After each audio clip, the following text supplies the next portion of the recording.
Have you ever seen a starship nearly tear itself apart while trying to outrun a fleet of hostile war cruisers? All for the sake of a sacred artifact and a most unusual betrothal? In this story, you will. From a perilous docking maneuver on the verge of disaster to a massive space chase that pushes our hero's courage to the limit, the action here promises non-stop thrills.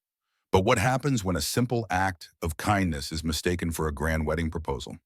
And how do interstellar warriors, ancient clan traditions, and stolen relics all collide in one epic adventure? To find out, you'll need to hear the entire tale, from the fiery start all the way to the surprising conclusion. If you enjoy stories full of cosmic challenges and heartfelt twists, subscribe to this channel now and stay tuned. Your support helps us bring even more fantastical journeys straight to you. Jovan Tarek's heart pounded as he wrestled with the controls of his battered starship, the drifting Ember. The cockpit was bathed in a swirl of crimson emergency lights, and the incessant drone of system alerts pounded against his temples. Sweat slicked his dark hair as he leaned forward, knuckles white from gripping the yoke. Outside the forward viewport, the sprawling shape of Tikron 8 commercial outpost came into view, its colossal docking rings reflecting the distant glow of a triad of stars. His ship's computerized voice tried valiantly to remain calm, but it crackled with static, turning its usual graceful tone into something akin to a wailing creature on the brink of expiration. Warning, engine heat levels exceeding critical thresholds, the AI repeated, each syllable breaking and trembling under digital duress. Jovan slammed the side panel in frustration, hoping to kick the system back into working order. He wore a once fashionable jacket, gold trim and plush fabric, that now looked more like a sweaty costume, a far cry from the carefree days when being a courier actually meant turning a profit. He'd been behind the schedule for 3 days on this cargo run already, and now mechanical calamity was threatening to mark the end of his career, or worse, his life. "Hold it together," he muttered under his breath, as though the drifting Ember could hear him. The outpost loomed large in front of him. Command messages from Tikron 8 crackled over the comm, the flight controllers urging him to reduce speed and engage docking thrusters. But the drifting Ember had other ideas, sputtering and shuddering like it was on the verge of a meltdown. The entire cockpit vibrated with each cough of the engines, and Jovan's stomach churned from the unpredictable lurches. He'd spent his youth at the prestigious Avena Flight Academy, where he'd been taught how to handle starship emergencies, though none of his instructors had prepared him for a meltdown in a ship that was practically held together by willpower and cheap adhesive patches. The irony of having Tarek's top-tier deliveries emblazoned on his cockpit door was not lost on him. Once upon a time, the name actually garnered respect in certain corners of the galaxy, but times and fortunes had changed. The docking AI beeped frantically. "Manual override required. Station approach unsynchronized." Jovan's reflexes kicked in. He took a firm hold of the yoke and guided the Ember as delicately as possible into the swirling pattern of the outpost's receiving corridor. The battered vessel twitched in protest, but Jovan's hands were steady, a testament to a decade of flying contraband and precious deliveries through asteroid belts and pirate ambushes.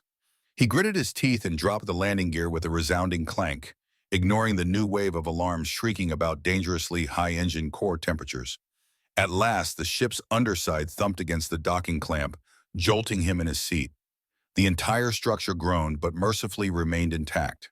An automated station greeting chimed through the cockpit speakers, though it glitched halfway, replaced by a nonsense scramble of words and mechanical screeches. Jovan took a shuddering breath and wiped the sweat from his brow, eyeing his reflection in a small overhead mirror. His hair was disheveled, eyes bloodshot, but he was alive, and that would have to be enough for now. Stepping out of the cockpit, Jovan unlatched his harness and grabbed the battered datapad he used to confirm deliveries and check cargo logs. As soon as he emerged into the cramped corridor leading to the airlock, he could smell the faint odor of burnt wiring. "That can't be good," he murmured, hurrying through the dimly lit passage. Each step echoed on the metal grating. Even the slightest misstep might send a critical part dislodging from the Ember's delicate innards, a testament to how severely his beloved ship needed repairs.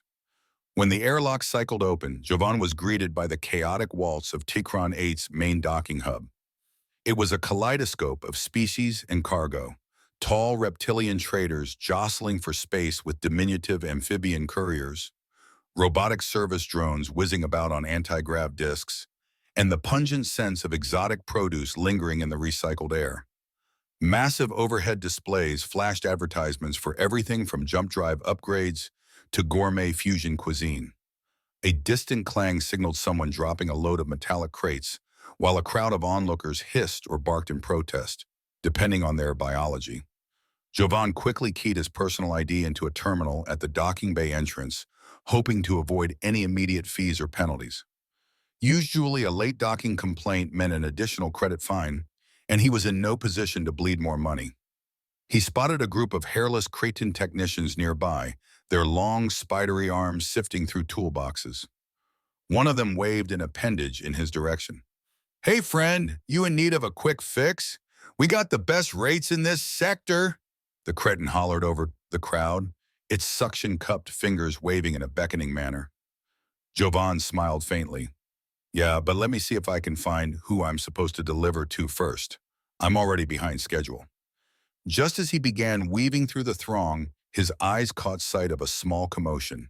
An elderly alien woman struggling with several ornate satchels near a high-end cruiser. Her skin was a deep burgundy shade patterned with shifting symbols that seemed to glow momentarily whenever the light struck them. Silver hair fell in elaborate braids across her shoulders. One of her bags tumbled off a nearby crate, threatening to spill onto the polished deck. Instinct kicked in. Jovan lunged forward, capturing the bag mid-fall. The weight almost pulled him off balance. Whatever was inside hummed with a strange energy. The woman turned, her violet eyes widening in relief as she realized what had just happened. She clasped her wrinkled hands together. "Oh, how quick you are!" Her accent was musical, but her grasp of standards seemed excellent. "I do appreciate the help, young man. These docking areas are indeed quite treacherous for my old bones." With a nod, Jovan returned the bag, carefully mindful of its heft. "No problem, ma'am. You just look like you could use a hand." As soon as Jovan spoke, the woman's expression lit up with a beaming smile. He couldn't help but notice that her teeth had a pearlescent glow. She inclined her head in a gesture that felt simultaneously regal and affectionate. "Your willingness to assist me is more appreciated than you realize," she said. "I'm Matriarch Salix of the Sorkai clan." "And you are—" He stumbled over his reply, not expecting the introduction to sound so formal. I'm Jovan Tarek," he managed, brushing imaginary dust off his jacket. "Courier by trade, though my ship's condition might suggest otherwise." Matriarch Salex's eyes sparkled with a kind of mischievous delight as she looked him over. "And such a polite courier you are. Handsome, too. Please, young man, might I trouble you a little more, just to carry my satchels to that platform over there?" She gestured toward a raised section of the dock framed by flickering hollow lanterns. "Sure," Jovan replied, lifting two of the bags. Their combined weight made his arms strain.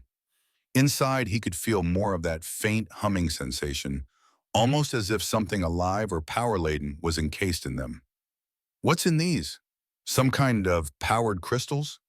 The matriarch did not answer directly. Instead, she signaled to a pair of tall, armored aliens nearby, each wearing what appeared to be ceremonial plating etched with swirling designs. They approached at her beckon, but she waved them off with a graceful hand, as though indicating that Jovan was perfectly trustworthy. "Such gallantry deserves a proper reward," she announced. "I must ensure your good deed does not go unnoticed." Uncomfortable with the sudden attention, Jovan cleared his throat and placed the bags where indicated. "Really, it's fine. I'm just doing what anyone else would do." He realized belatedly that the onlookers around them had grown quiet. An unsettling hush fell over the immediate area. Matriarch Salix lifted her gaze and shouted something in a rapid, lyrical language. The hush amplified to silence. Jovan's translator implant struggled to parse the words, resulting in a jumbled feed of nonsensical phrases.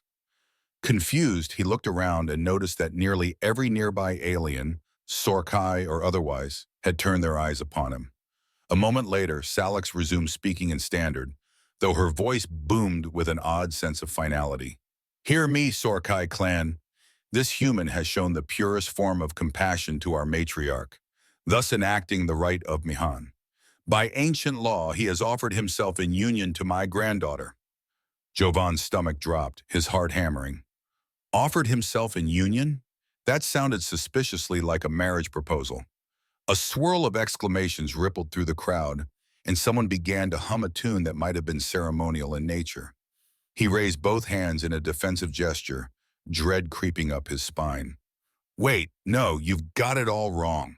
Before Jovan could clarify, a ripple of movement parted the spectators, and a tall figure strode into the open.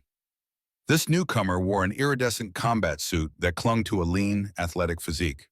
Her skin, a shade of rich burgundy, much like Salix's but smoother, almost luminescent, bore intricate whorls of color. Her eyes were a stark silver, reflecting the overhead lights like polished metal. Arani Sorkai, the matriarch's granddaughter, if Jovan had to guess. She moved with a panther-like grace, each step measured. The crowd murmured in hushed awe as she approached. Jovan felt a jolt in his chest, a fleeting mix of admiration and panic, because there was something undeniably magnetic about her. For a brief second, he forgot the bizarre marriage pronouncement and simply admired the regal woman before him. Then she met his gaze with an icy precision that snapped him back to reality. Grandmother, Arani began, her voice low and carrying a resonant timbre. You summoned me? Salix's face lit up with a victorious smile. My dear Arani, this man saved my precious cargo from certain ruin, thus fulfilling the right of my hand. He has demonstrated unwavering bravery and courtesy, qualities we seek in a suitor. I have pronounced him your betrothed. Jovan heard someone in the crowd shout in triumph. Another wave of applause and cheering rippled through the bystanders. A ring of onlookers tightened around them, their faces bright with anticipation. He tried to step back, but it felt like the entire outpost had turned into a celebratory cage. Look, he stammered. I didn't realize there was some kind of cultural significance to helping with your luggage. I was just... Arani held up a hand to silence him. She eyed him carefully from head to toe, as though measuring his worth in a single penetrating glance. By assisting a matriarch who carries sacred cargo, you have entered a binding custom among our people, she said. The right of Maihan is ancient. It is not taken lightly, not even for outsiders. His brain struggled to catch up. I'm sure it's a beautiful tradition, he managed, but I honestly had no idea. Does knowledge matter? Arani's silver eyes glinted with a challenge. Ignorance of the law seldom absolves one from its consequences. This is all a misunderstanding, Jovan insisted, turning to face Salix. Please, can we? But Salix chuckled, a light, airy sound that underscored her amusement. My dear boy, the entire clan has witnessed your gallantry. To refuse now would be complicated. Complicated how? Jovan pressed, his pulse pounding in his ears. Arani's gaze didn't waver. Complicated, as in you would insult our entire clan, she said. We control trade routes spanning countless systems, including most of the ones you likely rely upon for courier work. Jovan swallowed hard. That was the last thing he needed. Enemies who could cut him off from critical trade routes and sabotage his livelihood. So what am I supposed to do? Just accept a random marriage? Arani's demeanor softened, but only a fraction. There is another option. The crowd hushed again, and Jovan felt his heart race as Arani continued. We Sorkai have a set of trials for those who wish to withdraw from an unwanted union. Completing them absolves both parties of any implied marriage without dishonoring the clan. Salix nodded with enthusiasm. Indeed, they are called the Three Ascendant Trials. They test one's strength, cunning, and loyalty. If a suitor fails, the union stands, or the clan can demand more severe reparations. If a suitor succeeds, all can walk away with honor intact. Jovan nearly sighed with relief. That sounds like my best shot. I'd like to take these trials. Arani arched a sculpted brow. Oh, you're eager now, are you? Most individuals who face these challenges train their entire lives. They hail from warrior houses or show extraordinary skill. I'm not sure a freelance courier with a ramshackle ship is prepared. A surge of defensive pride flared in Jovan. I've survived pirate ambushes, outrun border patrols, and talked my way out of a dozen standoffs. You'd be surprised what a courier can handle.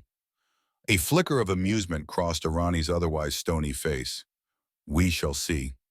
She pivoted toward the crowd, raising a hand to signal them. He will undertake the trials of the Sorkai. A wave of lively chatter erupted. Jovan caught sight of Salex pressing her hands together in delight, though a faint undertone of disappointment flickered in her eyes. Perhaps the matriarch had hoped he would simply become family without question. Station security staff and other curious onlookers began drifting away, presumably satisfied they had just witnessed the making of a new legend or spectacle. As the throngs thinned, Jovan took a step closer to Arani, dropping his voice so that only she could hear. I really am sorry. I didn't mean to offend your grandmother, or you, or your entire clan. I was just trying to do the right thing. Arani studied him, and for a moment, he thought he saw a trace of empathy behind those metallic irises. We don't blame you for ignorance. Our custom is unusual for outsiders. Then her tone hardened.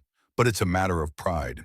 If you fail, you'll not only be bound by marriage, there are other consequences, depending on how the clan council interprets your attempts. Tread carefully. She turned on her heel to follow Salex, who was being escorted by the two armored retainers Jovan had seen earlier. But after a few paces, Arani glanced over her shoulder. Your ship, she said, appears to be venting coolant. If you intend to leave Tikran 8 anytime soon, you'll need a mechanic. Jovan let out a soft groan, recalling the mechanical mayhem that had nearly caused him to crash. I was hoping to earn enough from my next gig to patch those issues. Arani's eyes narrowed slightly. We can help for a price, but let's not discuss it here. Follow me. We have a private docking hangar with better equipment. You'll need a working ship if you hope to get through the trials. Skepticism warred with necessity in Jovan's mind. And what if this is a trap? You'll sabotage my ship to ensure I fail? She gave him a slightly pained look, as though insulted by the suggestion. We may have archaic customs, but we're not cheats. If a suitor fails, it will be of his own accord, not because we rigged the game. They navigated a labyrinth of corridors and automated walkways, each stretch bringing them deeper into Tikran 8's more exclusive sectors. Unlike the noisy, bustling main docking area, these corridors were sleek and quiet, illuminated by a soft light that pulsed gently along the floors and walls. Occasionally, they'd pass a pair of heavily armed guards in ceremonial regalia, other Sorkai, Jovan surmised, who would bow respectfully to Arani. For her part, she barely acknowledged them, her posture radiating confidence. Jovan observed the details of this private domain with curiosity. The Sorkai seemed to value both the tradition and technology. Intricately carved patterns adorned the walls, forming swirling motifs that may have told stories of their ancestral lineage. Interspersed were advanced security panels, scanning the corridors and doorways, as well as hidden compartments that likely concealed powerful defensive measures. He couldn't help but think that behind every piece of art, here lurked a lethal deterrent. They finally arrived at a wide set of double doors made of a shimmering metal. Each door bore the sigil of the Sorkai clan, a stylized sunburst with curling lines branching out, possibly signifying unity or heritage. Arani pressed her palm to a scanner, and with a faint hum, the doors parted, revealing a small hangar that could easily accommodate a half-dozen starships. Jovan's drifting ember had already been moved here, stationed next to a row of advanced repair drones. Salex stood near the nose of Jovan's ship, in discussion with a group of Sorkai engineers. She turned upon hearing them enter, and her face broke into a warm smile. Arani, dear, I was just telling them how our guest vessel is to be made flight-ready at once. We wouldn't want him to fail through no fault of his own. Jovan stepped forward, his eyes darting between the crew and the matriarch. I appreciate it, truly. I don't have much to pay you, though, not after all the replacement parts this thing seems to need. The matriarch waved a dismissive hand. Costs can be settled later. The Sorkai do not let petty financial squabbles overshadow our ancient laws. Besides, you may soon be family. If you pass all 3 trials, we'll all be celebrating a new alliance. Right, Jovan muttered. No pressure. Arani inclined her head, motioning him to approach a small table laden with an assortment of items. Before we begin the formal process, you must learn about the trials themselves. The first is the trial of combat, which tests physical prowess and cunning. The second is the trial of cunning and subterfuge, though we often combine cunning with real-world tasks. The third, perhaps the hardest, is the trial of devotion, or as some call it, fidelity. Each one is more challenging than the last. Sounds straightforward, Jovan said, eyeing the elegantly carved dagger displayed among the items. But I'm guessing it won't be. Salix nodded knowingly. They haven't changed for centuries, and many who have tried found the challenge insurmountable. However, your story might be different. Jovan tried not to let the looming sense of doom show on his face. He'd come from a line of cargo haulers and small-scale traders, not legendary warriors. Yet the flicker of curiosity and determination within him refused to dim. If there was a chance to right this misunderstanding and protect his livelihood, he had to try. An uneasy quiet settled in the hangar as Arani gestured for Jovan to join her near a separate hatch.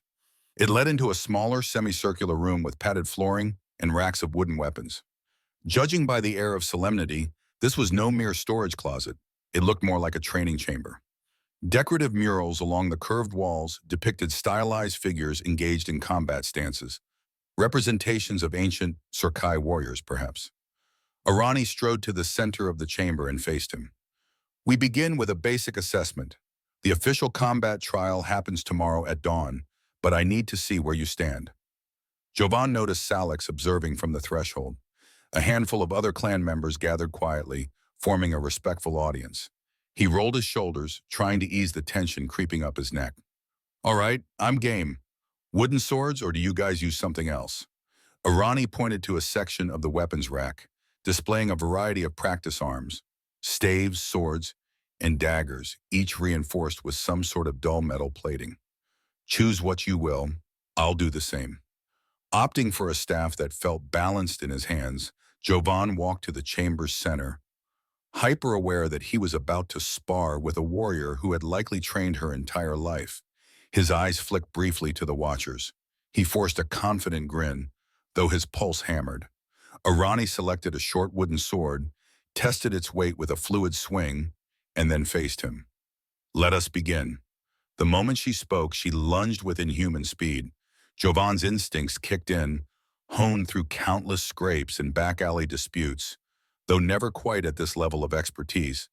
He barely managed to raise his staff in time to deflect the first strike. The impact rattled his arms. He spun, trying to maneuver to her flank, but Arani predicted the movement.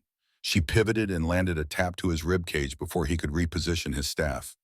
Grunting, he slid back, searching for an opening. Despite the controlled nature of her strikes, he could sense real power behind them. Power that could break bones if not for the practice weapons. Over the next minute, they exchanged a flurry of blows.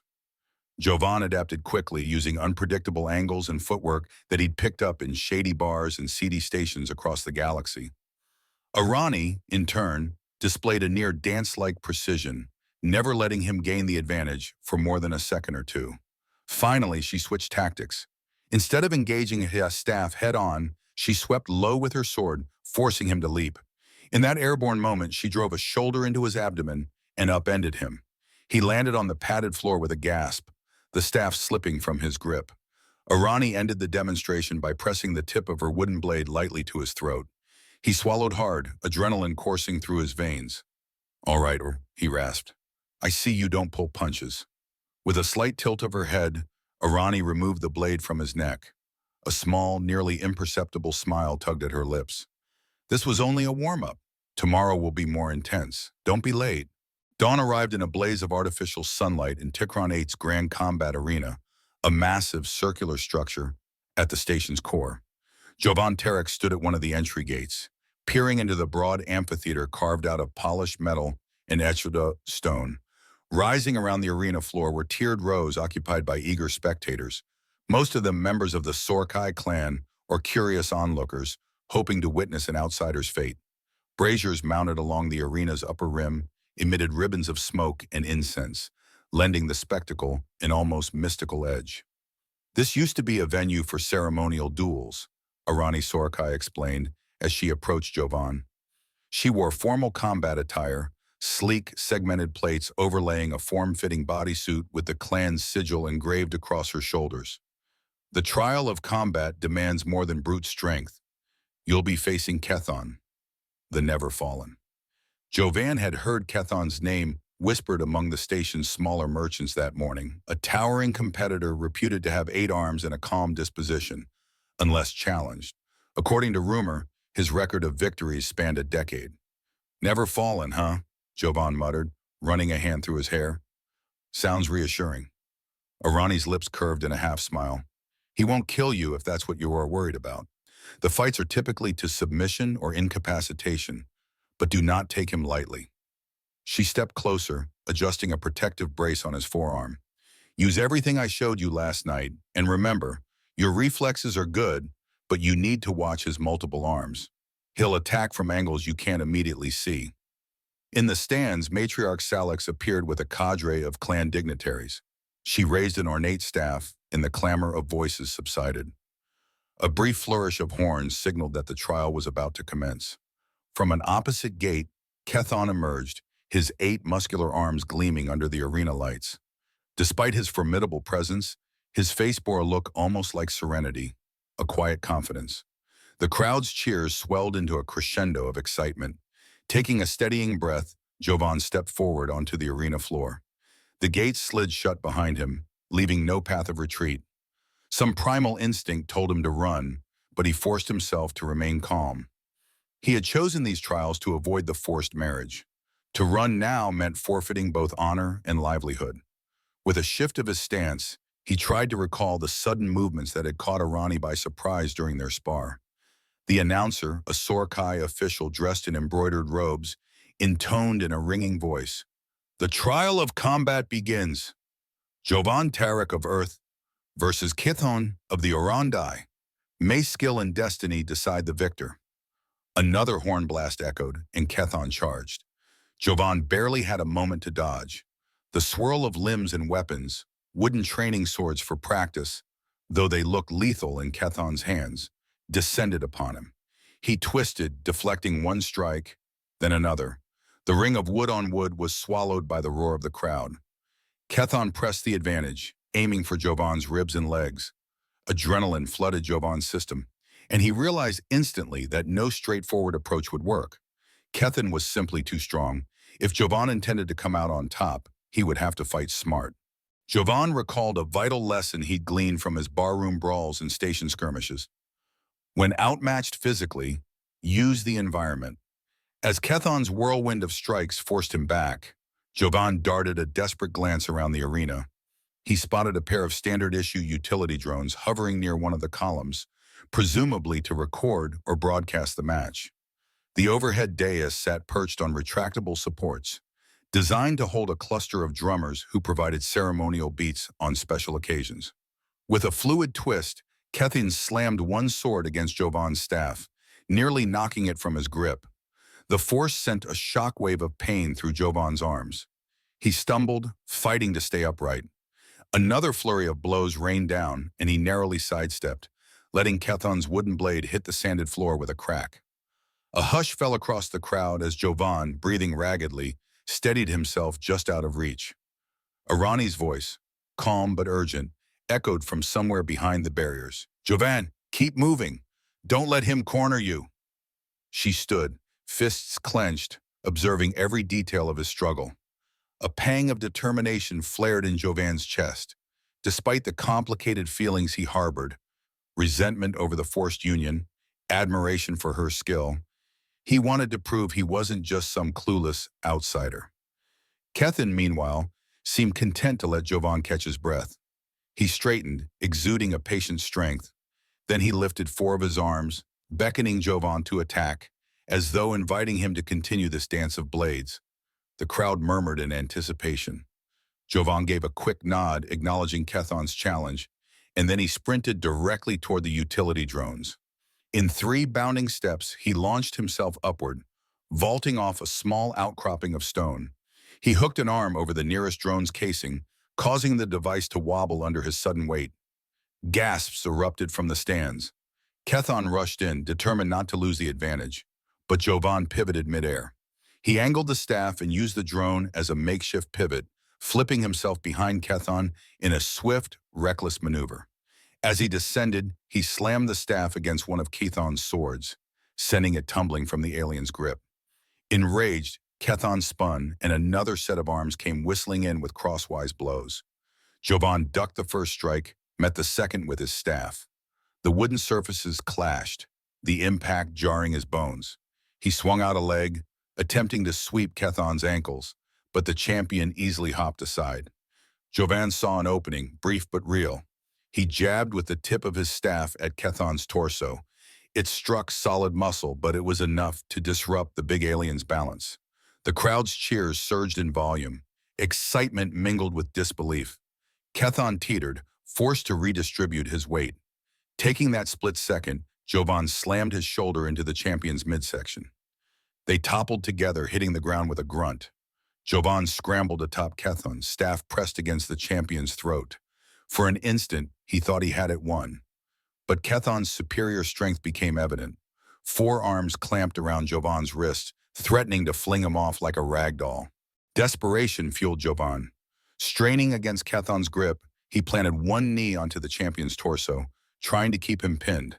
Sweat trickled down Jovan's brow, and the roar of the arena crowd faded into a distant hum. With each breath, Kethon's chest rose and fell like a piston, gradually pushing Jovan's weight away.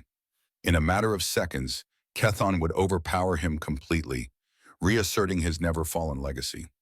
That was when Jovan recalled the utility belt he'd strapped on earlier, a precaution Arani had insisted upon. Among its contents was a slim cylinder of scent-based deterrent, commonly used to ward off the wildlife on certain desert worlds. More irritant than weapon, it was still potent enough to disorient an attacker's senses. Without hesitation, Jovan released his staff with one hand and dug at the belt's side pouch. Before Kethon could fling him aside, Jovan triggered a short burst of the spray right in the alien's face. A collective gasp rose from the stands. The champion's eyes widened in sudden confusion. A choking cough rattled Kethon's body, and his grip on Jovan's wrist slackened. Seeing the opening, Jovan pressed the staff back against Kethon's neck, applying just enough leverage to send a clear message: yield or risk serious harm. Kethon sputtered, eyes watering from the pungent substance, and at last he lifted one of his free arms in a gesture of surrender. The horns blared again, signaling the match's end. Jovan pushed himself off and staggered back, chest heaving. A hush descended on the arena, broken only by pockets of incredulous chatter. Kethon, still blinking furiously, struggled upright.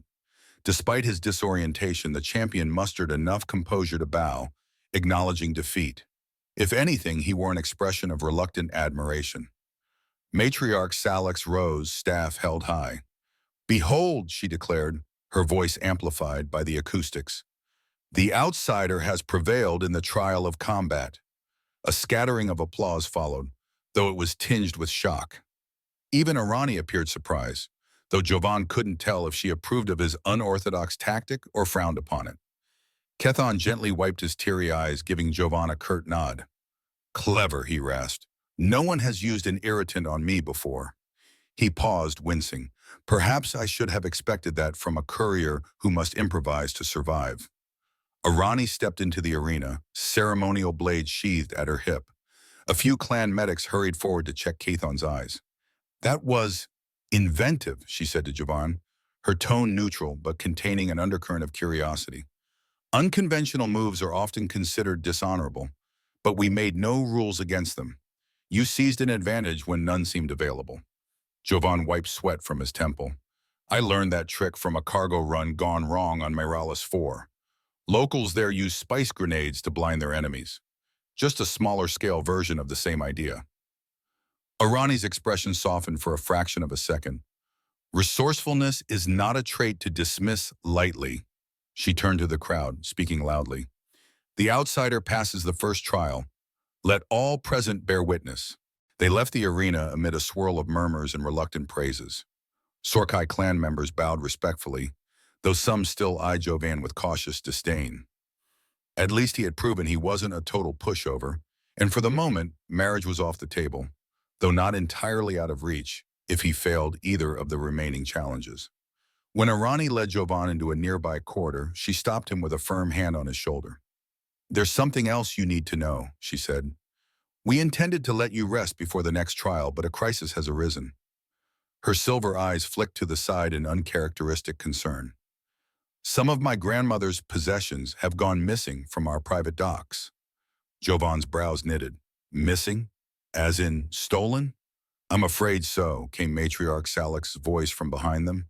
She swept into the corridor, flanked by a pair of armored guards. "The cargo that you originally helped me with, containing certain clan treasures, was taken by unknown intruders. The intruders also tampered with a few docking mechanisms, apparently to cause chaos and slip away unnoticed." A sour jolt of guilt twisted in Jovan's gut. "I'm sorry to hear that, but I'm not sure I can help. My combat trial just finished." Salix waved off his hesitation. "Don't apologize, my dear boy. This was no fault of yours. However, one item in particular, the Heart of Xian, is critically important to our clan's legacy. If we do not retrieve it, the entire Sorkai lineage stands to lose a key artifact that protects and guides us." Her voice trembled with an intensity that underscored just how dire this was. Arani nodded. "And that leads us to your next challenge, the Trial of Cunning. We have sources indicating the thieves have journeyed to Novaroche Station, a notorious gambling hotspot. They plan to sell the Heart of Xian in an exclusive, high-stakes card game. We need you to infiltrate that game, figure out who's behind the theft, and reclaim our artifact." Jovan tried to parse the request. "So let me guess. If I succeed, I pass the second trial. If I fail, you'd not only lose your chance at annulling the union," Salix said grimly, "but you'd also incur a debt of honor so immense that most Sorkai warriors would consider your very existence an affront." A faint stab of panic flared within him. He was no secret agent, no master spy. He was a courier who'd spent years learning how to bluff his way out of tough spots, but never something this big. Then again, he had once owned partial shares in a floating casino. That fiasco ended in humiliating loss, but maybe some of those old contacts could be leveraged. "All right," and he said, exhaling. "I'll do it, but I'll need resources. A stake for the game, false credentials, maybe a partner who understands Sorkai protocols better than I do." Arani's expression remained impassive. "I will accompany you," she announced. "The clan has no intention of leaving its greatest treasure solely in an outsider's hands. Besides, I have my own reasons to see the thieves punished." Her tone left no room for argument. Jovan shook his head, though an odd sense of relief tinged his apprehension. "Fine. We'll go together." Salix gave a small smile. "Excellent. Prepare yourselves. You leave at once." Within hours, they were flying through warp corridors aboard the Drifting Ember, freshly repaired and retrofitted by Sorkai mechanics. Though Jovan detected hints of grudging acceptance in the upgrades, as if the clan's engineers resented spending their expertise on a craft owned by a mere outsider. Regardless, the ship's new thrusters hummed with a sleek confidence, and diagnostic panels showed stable power readings across the board. Arani paced in the cockpit, studying a holographic display of Novaroche Station. The station was shaped like a double helix, covered in neon insignias advertising everything from synthetic, dream plasma to cosmic racetracks. Novaroche's main attraction was the Golden Helix Casino, a place where fortunes changed hands at tables with extravagant speed. The Sorkai Intelligence Network had confirmed a secret game would take place in a private suite, rumored to require an entry fee large enough to bankrupt half the galaxy. "So," Jovan said, swiveling his pilot's chair to face her, "how exactly do we crash a table that only the wealthiest or most dangerous people can access?" Arani flicked a hand through the hologram, pulling up a list of names. "We bribed a local informant to snag 2 seats for us under false identities. You'll be posing as a well-to-do smuggler named Yale Cross, and I'll be your silent investor." "A smuggler?" Jovan managed a short laugh. "Close enough to my real life, I suppose." Despite the tension, Arani's mouth twitched in a ghost of a grin. "It's a decent cover. People will assume you made your riches hauling contraband, and they won't look too closely at your real background. Just don't blow it. He watched her flick through more data. Her posture was stiff, her jaw set. Ever since they boarded, she'd worn a guarded expression. More guarded than usual, that is. Jovan understood it to be worry over the stolen artifact. Arani, he ventured, why is the heart of Xian so important? I know it's an artifact, but is it just symbolic or does it do something? She hesitated, folding her arms. The Sorkai believe the heart of Xian resonates with those who uphold the proper balance between tradition and progression. Many claim it has a spiritual or metaphysical power. Others say it's an advanced relic from a civilization older than ours. Either way, it's dangerous if misused. Rival clans, warlords, or unscrupulous collectors would kill for the chance to exploit its properties. Jovan studied her face, seeing both pride and fear flicker in her silver eyes. It struck him that beneath her warrior's exterior, Arani felt an enormous weight of responsibility. With a gentle nod, he turned back to the console. We won't let that happen. We'll get it back. Her shoulders relaxed slightly. Yes, we will. They spent the remainder of the journey honing their plan. Jovan briefed her on gambling etiquette and subtle signals that might occur at a high-stakes table. Arani, in turn, listed potential suspects she expected to be lurking around Novorochi. Bounty hunters, rogue Sorkai exiles, or old adversaries from other clans who might want a piece of the artifact. As they completed the warp jump, the starfield outside the cockpit blurred into the bright swirl of Novorochi Station. Music and ads blasted over public comm channels, welcoming them to a place where credits and illusions merged under neon lights. Jovan's nerves buzzed with a mix of excitement and dread. The second trial was about to begin. Either he'd outplay the thieves and reclaim the heart, or his luck would run dry. Novorochi Station teemed with life and temptation. The docking concourse alone featured rows of vendors hawking everything from handcrafted jewelry to genetically engineered dancing reptiles. Holographic signs flickered overhead, showcasing endless entertainment options. Jovan, clad in a tailored coat befitting his smuggler persona, stepped off the drifting ember with Arani at his side, her form draped in an elegant cloak that concealed the battle-ready suit beneath. As they navigated the bustling promenade, Jovan led the way to an establishment called the Gilded Chroma Lounge. He pushed open the heavy doors, revealing a dimly lit interior of velvet booths, floating chandeliers, and patrons draped in rare furs or polished armor. One of these patrons, a tall woman with emerald scales and a cluster of spiked hair, was tending bar. She nearly dropped a glass when her gaze settled on Jovan. "Jovan Tarek," she hissed with a forced grin. "I thought you were cosmic dust by now." "That's not far from the truth, Shayla," Jovan replied, leaning against the bar. "Good to see you're still running this place. I need a favor." Shayla's eyes flicked to Arani, sizing her up. "That's quite the companion you've got. She doesn't look like she came to order cocktails. What's your angle this time, Tarek?" Arani exhaled softly, her posture tense. Jovan answered before tensions could spark. "We need access to the private games, the ones that happen upstairs. I hear there's a special table tonight. Invitation only, probably big enough to buy a fleet of starships." Shayla's expression soured. "You're talking about the Imperial Eclipse Room." "Yeah, I've heard rumors of a hush-hush meet. People with real money. Or real nerve." "That's exactly what we need," Jovan said, sliding a stack of credit chips across the bar. "Point us in the right direction, and these are yours." A moment's hesitation passed. Shayla was no fool, but her curiosity won out, and she snatched the chips. "Head to the back. There's an ornate door with swirling gold patterns. Knock 3 times, say you're there on behalf of Zora's invitation. They'll let you in." Arani took note of the instructions, then gave Shayla a curt nod. "We appreciate your cooperation." Shayla leaned closer, dropping her voice. "If you're messing with that game, watch your backs. Word on the station is that someone's bringing contraband so hot it could spark a sector-wide conflict." Jovan glanced at Arani, heartbeat quickening. The heart of Xi'an had to be that contraband. Shayla continued, "Be careful, Tarek. I'm not in the mood to scrape your remains off my lounge floor." He lifted a half smirk. "Always so optimistic." With that, They left the bar and wove through narrow corridors illuminated by shifting neon.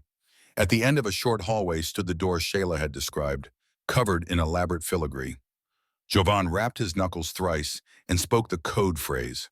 A slot in the door slid open, revealing a pair of hostile eyes. Silence stretched until a lock clicked, allowing them entry. Inside was a foyer lined with plush chairs and security scanners manned by armed guards of various species. One guard, sporting steel gray plating over his torso, motioned them forward. Invitations? Arani produced 2 forged access passes bearing fictional names. The guard studied them skeptically, then gave a small grunt of approval. Head on in, but don't start trouble. Weapons are confiscated at the next checkpoint. Jovan and Arani exchanged looks. They'd planned for this. The real question, would their skill and cunning be enough to outmaneuver whoever had the heart of Xi'an? The Imperial Eclipse gaming suite soared beyond mere opulence. Walls of sculpted crystal and shifting hollow displays formed a seamless tapestry of luxury.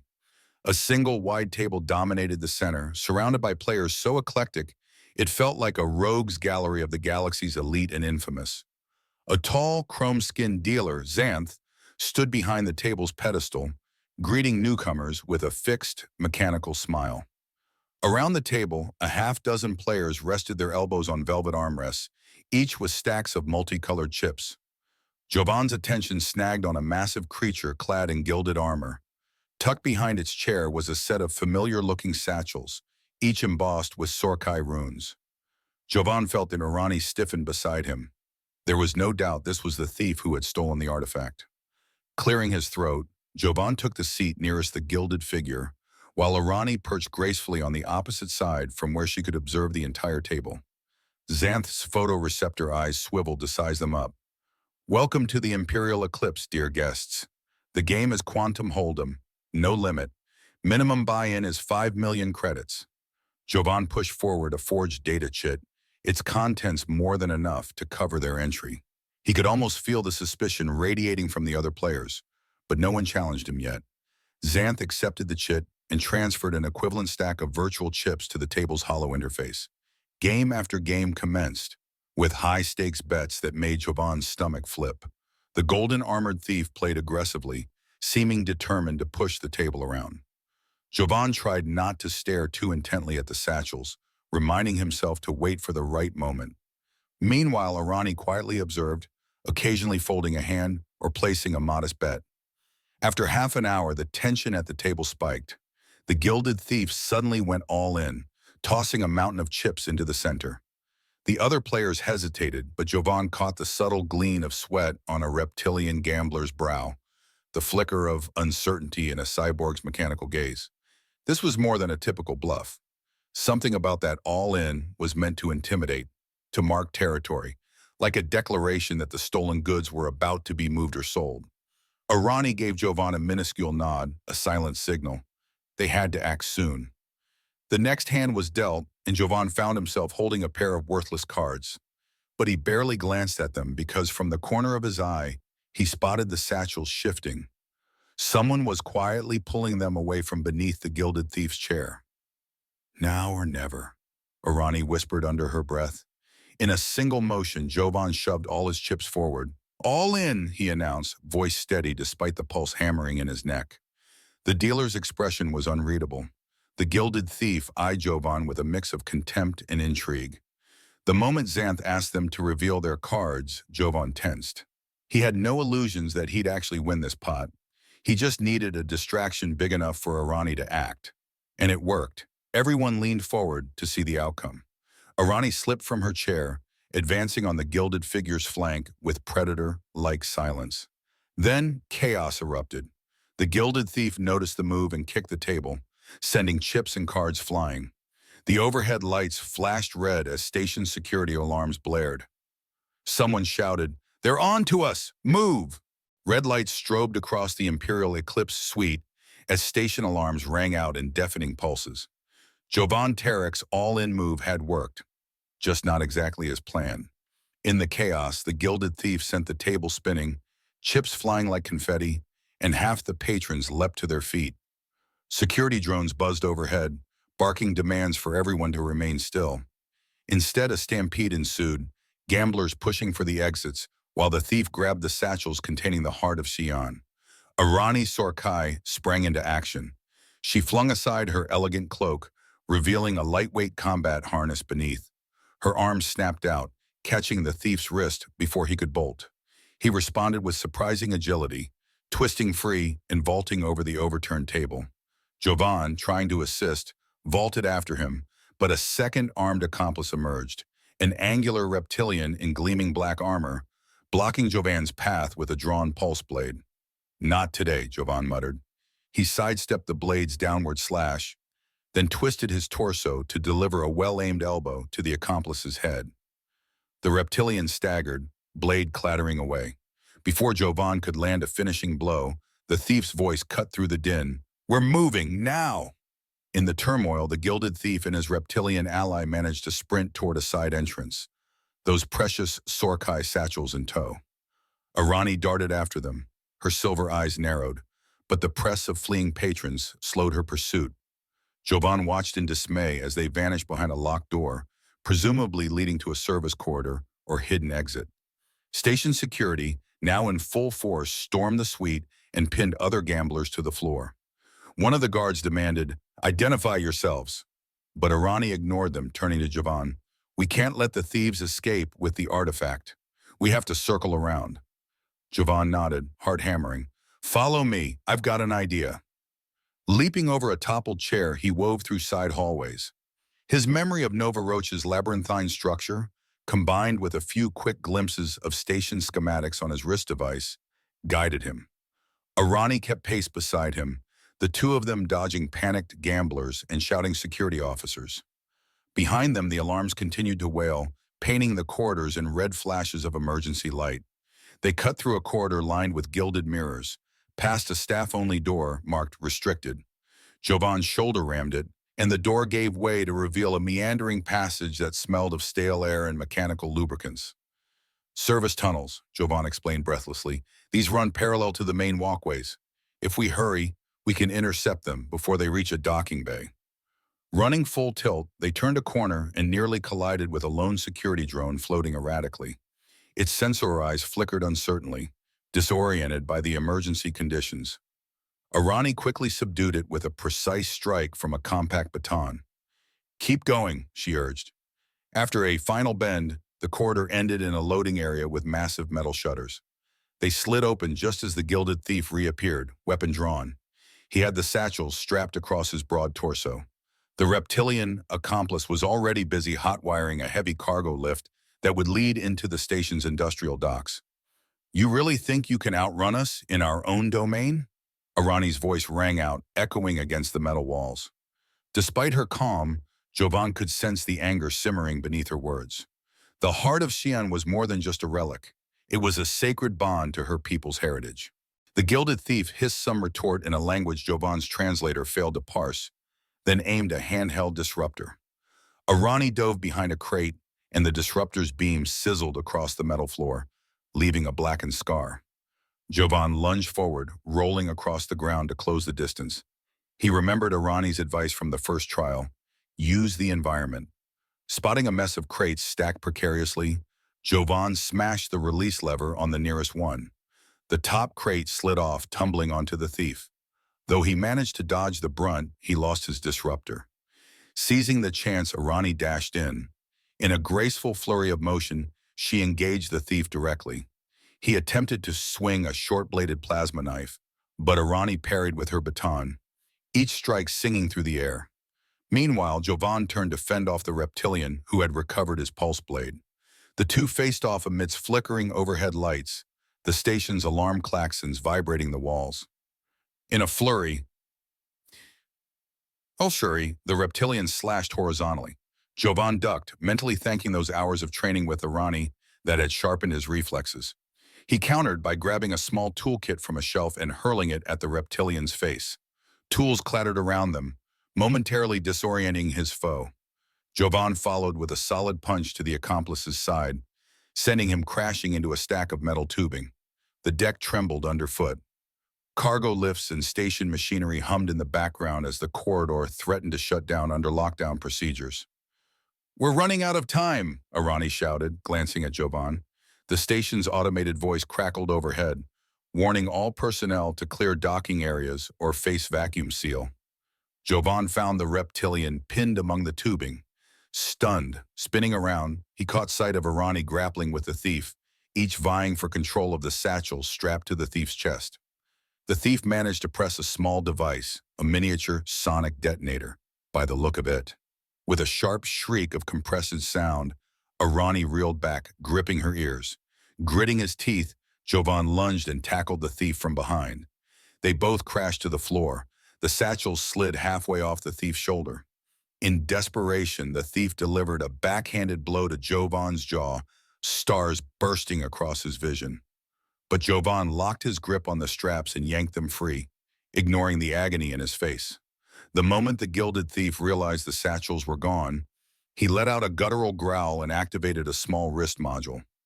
Arani recognized the swirling runes around his forearm, an advanced stealth cloak.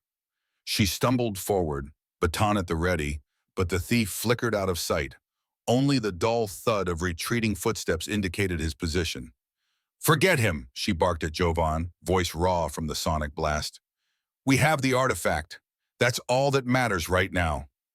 Jovan clutched the satchels to his chest. "But what about finishing him off?" "Let station security handle it," Arani replied, panting. Then she placed a hand on the satchels. "Is it intact?" Carefully, Jovan unzipped the largest satchel. Nestled within was an ornate crystal object that pulsed with faint light, like a living heartbeat. Arani exhaled, relief and awe mixing in her eyes. "The heart of Xian," she murmured. "We've reclaimed it." Despite their relief, any chance to celebrate vanished when the station's emergency lockdown escalated. Metal shutters began crashing down, sealing off the docking corridors. Over the overhead comm, a harried voice announced, "All craft must hold position. All gates closing. Security breach detected. Releasing stun protocols in 90 seconds." Arani wiped sweat from her brow. "We can't stay here. Those stun protocols will paralyze everyone in this sector." Jovan cradled the precious artifact against his chest, scanning for an escape route. The cargo lift the thieves had tried to hijack was still operational, though battered. "Let's jump on that lift. It should drop us into the industrial docks. We can find a maintenance shaft from there and loop back to the drifting ember." Before either of them could second-guess it, they leaped onto the platform. Arani tapped the controls, and with a metallic groan, the lift plummeted a few levels. They landed in a maze of storage containers and parked utility vehicles lit by harsh fluorescent lights flickering under the station's stress. A squad of security bots scuttled from behind a row of crates, their mechanical limbs bristling with stun rods. Initially, they seemed to identify Arani and Jovan Maughan as intruders. Arani raised her baton, ready for another fight, but Jovan quickly tapped a code sequence on his wrist console, forging an override signal. He'd once smuggled stolen maintenance drones through Nova Roche and had learned a backdoor override. To his immense relief, the security bot's sensor lights turned from red to neutral blue, and they halted in place, awaiting new orders. "Handy," Arani said, arching an eyebrow. Jovan wiped sweat from his temple. "Let's just say I don't forget old infiltration codes." Skirting the bots, they hurried past a labyrinth of crates. The station rumbled, and distant klaxons continued to wail. At last, they found an access hatch leading to a cramped vent. Jovan boosted Arani up first, then hoisted himself inside. The metal passage echoed with each scuffle of their boots. After what felt like an eternity of crawling, they emerged into a wide docking bay, blessedly close to where the drifting ember was moored.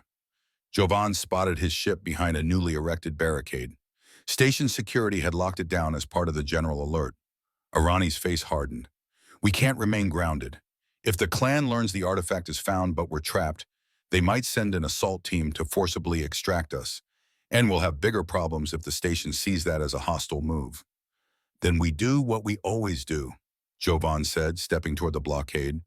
He hammered on the control console. "We run."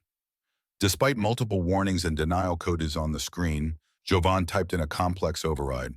The blockade arm jerked upward. Alarms shrieked anew as the drifting ember's engines powered on.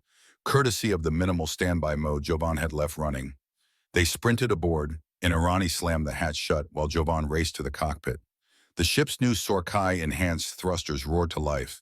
With the artifact strapped securely next to Irani's seat, they lifted off. The docking bay shutters hadn't fully closed, so Jovan aimed for the narrow gap. "Hold on," he yelled. Irani braced as the drifting ember shot forward, barely clearing the final shutter before it slammed shut with a thunderous clang. Nova Roach's external docking ring rushed up to meet them, blinking hazard lights reflecting off the battered hull. The instant they cleared the sedation, Jovan jammed the thrusters to full, engines whining under the strain. A field of swirling advertisement satellites and commercial signs hovered in the station's orbit, forcing him to weave a zigzag path. A final volley of laser fire erupted from an irate security corvette, but the upgraded shields held firm. Irani exhaled only after they were safely beyond Novorochi's perimeter. "We did it," she breathed, resting a palm on the Heart of Sion's satchel. "But the second trial still isn't officially concluded until we present this artifact to the clan council." Jovan shot her a grin. "Then we'd better get back to Tikron 8 in one piece." They set a course, navigating a turbulent patch of hyperspace. During the journey, Irani's posture grew tense again, as though weighed down by an imminent responsibility. Finally, she glanced at Jovan. "There's something else. The clan will welcome the return of the artifact, but the final trial looms, the trial of devotion." Jovan eyed her warily. "I remember. Salix mentioned it tested fidelity, or something like that." Irani nodded, a flicker of discomfort crossing her face. "It is a trial to prove the suitor's loyalty, yet it can manifest in various ways decided by the clan elders. I don't know exactly what they have planned." The conversation was cut short as they dropped out of hyperspace near Tikron 8. The station's silhouette glowed against a backdrop of distant stars. Immediately, urgent communications flashed across their panels. "Hostile vessels detected. Stand by for conflict updates." They exchanged a swift, alarmed glance. A cluster of warships hovered near Tikron 8, sleek, angular designs that Jovan recognized from trade logs as belonging to a rival clan or faction. Station chatter crackled through the comm, references to the Varalkan clan assembling an assault. "Why now?" Rani muttered, scanning the readouts. "They must have intel that the Heart of Sion is back. Perhaps they intend to strike while we're vulnerable."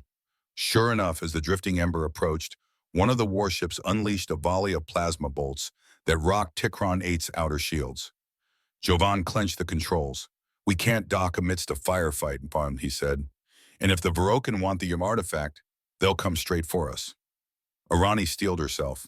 "Grandmother Salix has forces on the station, but we'll need to split their attention.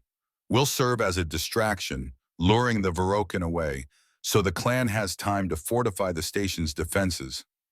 Jovan let out a humorless laugh. "So, the plan is to take the galaxy's most wanted relic and wave it around in front of a bunch of heavily armed pirates?" Irani's gaze flicked to the artifact. "It might be our best shot. The clan must hold the station. If it falls, the Heart of Xian will be lost again, or misused by those who seize it." Decision made, Jovan banked the drifting ember away from the station, streaking in the opposite direction. The largest Varokan cruiser turned to give chase, flanked by smaller escort fighters. Plasma flares lit the darkness, painting the starfield with bright streaks of orange and blue. Irani routed extra power to the rear shields, sweat beading on her brow. "I hope you're as good a pilot as you claim." Jovan forced a grin. "Don't worry, I'll show these Varokan they should have stuck to bullying smaller cargo freighters." The chase erupted into a dazzling ballet of plasma bolts and evasive maneuvers. Under Jovan's deft piloting, the drifting ember swooped through incoming fire, weaving between the enemy's formation. But the Varokan had numbers, and their relentless barrage of missiles slowly eroded the shields. Irani monitored the power levels, redirecting resources to keep them one step away from being vaporized. Then, in a moment of brilliance or madness, Jovan plunged the drifting ember into the gravitational well of a nearby planetoid. The abrupt shift in local gravity forced the Varokan vessels to adjust their trajectories. Jovan danced along the planet's exosphere, using its pull for a slingshot maneuver that hurled them to the far side with alarming speed. "Shields at 30%, Irani called out, clutching the console to remain upright. We can't keep this up forever. At last, the comms blared with Salix's voice. Return to Tychron 8. We've rallied our own warships to repel the Varokan incursion. Hurry, child. Bring the heart of Shun aboard. Jovan angled the ship toward the station. True to Salix's word, a swarm of Sorkai-designed frigates soared out of Tychron 8's docking rings. Laser and plasma arcs crisscrossed the void as the Sorkai forces engaged the Varokan. Under covering fire, Jovan guided the drifting Ember back into the station's newly restored landing bay, safety seals snapping shut behind them. A cadre of Sorkai warriors rushed forward the moment the ship touched down, clearing debris from the bay. Jovan and Arani exited the craft, the artifact in Arani's grasp. The adrenaline of the chase left them both trembling. Matriarch Salix arrived, escorted by a retinue of clan guardians in ceremonial gear. "You've done it," Salix breathed, taking the heart of Xian with reverent care. "My granddaughter, your courage, and yours as well, Jovan Tarek, have saved this clan from disaster." Arani gave a tired nod. "Let's secure it in the temple vault at once." But the matriarch's expression turned from relief to solemnity. "Yes, the heart must be returned. And then, Jovan, we will conduct the final trial. The council insists. They say the clan's ancient traditions can't be fully upheld until it is done." Jovan's shoulders sagged. "I just survived gunfights, infiltration, and a starship battle. There's more?" Salix touched his arm gently. "You knew this was coming. Completing the final trial, no matter how unusual, will break the betrothal arrangement. You and Arani can part ways honorably, or choose otherwise." Arani's cheeks colored faintly, but she nodded. "It won't be easy," she warned softly. When they regrouped in the clan's inner sanctum, Jovan expected some grand arena or a test of wits. Instead, they were guided into an intimate chamber with plush cushions and softly lit tapestries. Waiting there was an otherworldly, blue-skinned figure whose attire left little doubt about her profession. Zuri, the clan's seductress. Salix cleared her throat. "This is the trial of fidelity, a final test to prove whether Jovan, as the potential suitor, can resist distractions that might tempt him from a sacred commitment." Zuri stepped forward with a sinuous grace. In Sorkai tradition, if the sweater withstands such temptation for one full cycle, he proves his devotion is unwavering. The air grew thick. Jovan flashed Arani a bewildered glance.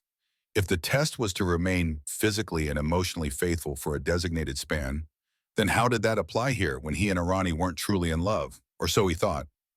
Zuri advanced, her eyes glimmering. "Shall we begin?" Before she could even lay a hand on Jovan, Arani stiffened. In a flash of motion, she delivered a swift strike, knocking Zuri off her feet. The seductress sprawled onto a cushion, eyes wide. The clan elders gasped as one. "This is nonsense," Arani declared, fists clenched. "He's already proven his worth 100 times over. I won't stand by while you parade someone in front of him to test his fidelity for a union he never asked for." Shock rippled through the gathered Sorkai. Salix lifted her staff, trying to restore order. "Arani, that is not the custom." Arani's eyes blazed. "Then our customs need revision. We have ancient laws, yes, but Jovan risked his life to return the heart of Shun. He saved me and our entire clan from disgrace. He doesn't need to endure this final humiliation." For a moment, silence choked the chamber. Jovan stood there, heart pounding. The entire point of the trials was to free him from a forced marriage. Yet here was Arani, championing his cause in a way that suggested deeper emotions she'd rarely allowed to surface. Zuri rose, rubbing her temple. Her expression was a mixture of exasperation and grudging respect. "I see your stance is firm, Arani. If you truly refuse the final trial, the council can interpret it in two ways. Either you accept Jovan as your betrothed without further tests, or you release him." Arani's lips parted, hesitation flashing across her face. She turned to Jovan. "You undertook these trials to avoid being bound by Sorkai law, but your actions have shown loyalty and honor beyond measure. I won't force you into any union. You are free to go." Salix nodded, her disappointment tempered by pride in her granddaughter's integrity. "Agreed, the suitor is freed from all obligations, but if either party wishes to formalize the betrothal, That must be declared now. A dozen sets of eyes turned to Jovan, waiting. The tension hung so thick it felt tangible. Jovan swallowed, mind spinning. On one hand, freedom was finally his. No more forced betrothal, no more clan obligations.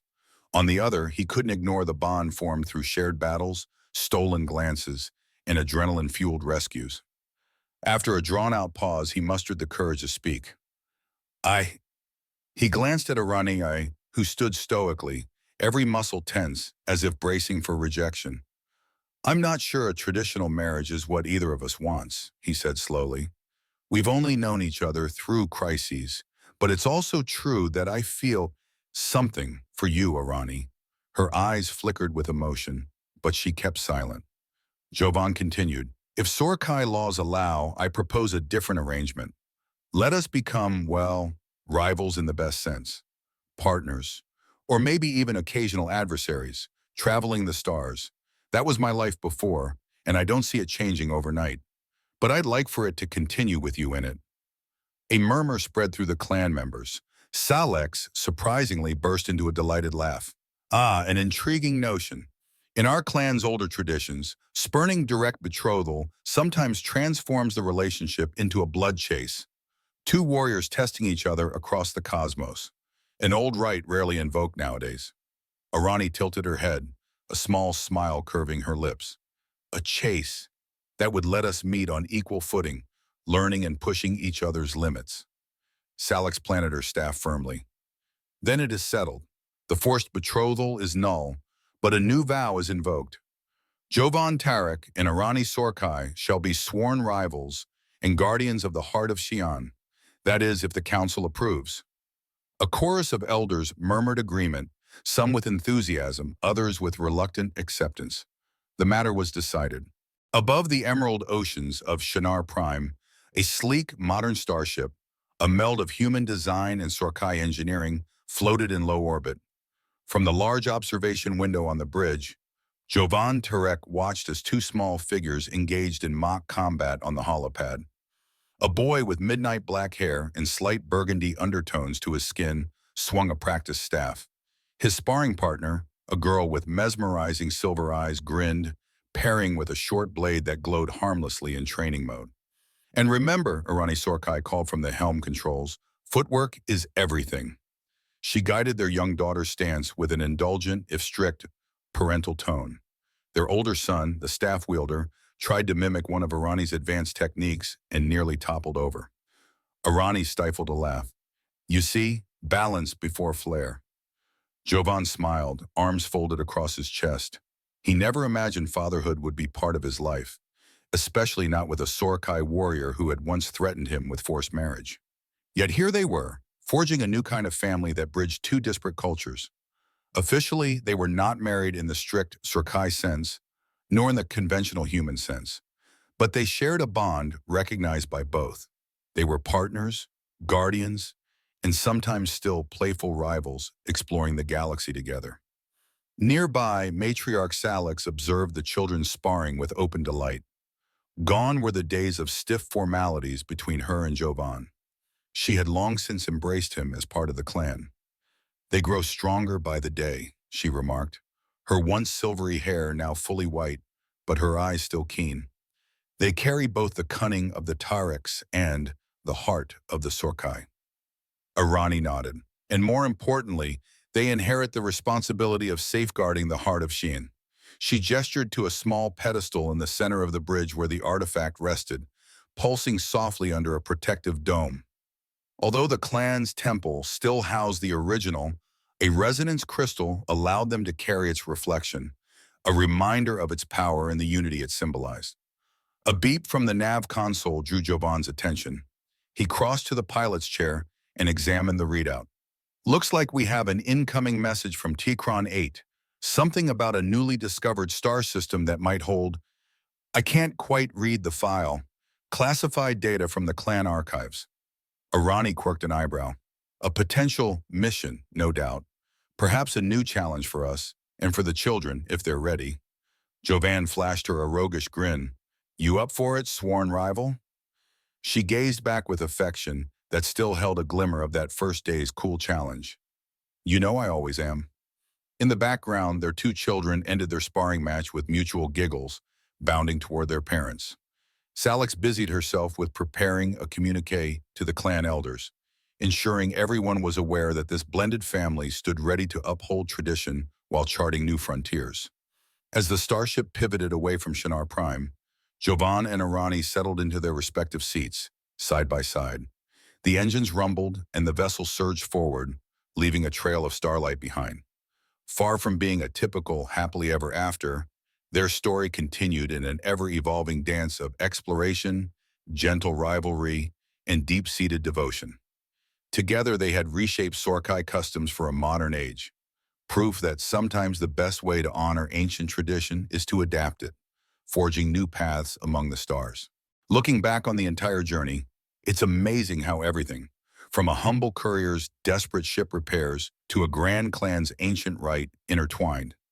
Jovan and Arani proved that trust can spark in the most unexpected places, forging a unique bond that transcends rigid customs.